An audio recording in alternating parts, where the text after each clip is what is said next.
Ito ang top 5 handheld console accessories na dapat meron ka. Kung mahilig kang maglaro sa handheld gaming console mo, siguradong gusto mong mapanatili itong maayos, ligtas at fully optimized para sa best gaming experience. Kaya narito ang mga essential accessories na dapat meron ka or dapat mong bilhin. Number 1, ang charging cable para power up anytime, anywhere.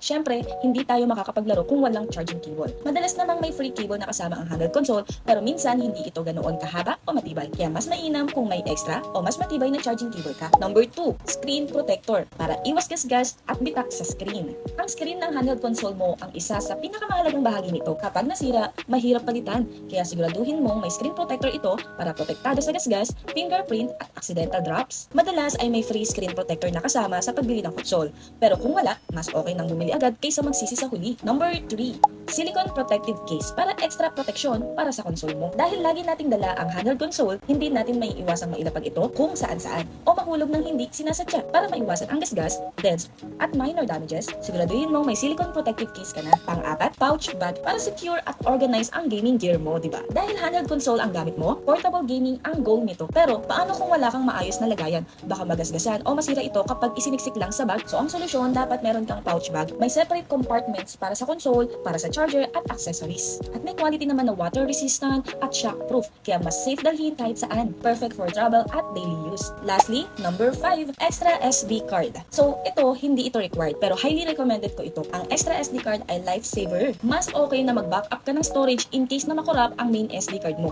Kung may hinahanap kang accessories para sa iyong handheld console, i-comment mo lang at i-share ko ang link kung saan ka makakabili. So yun lang, follow me for more gaming tips.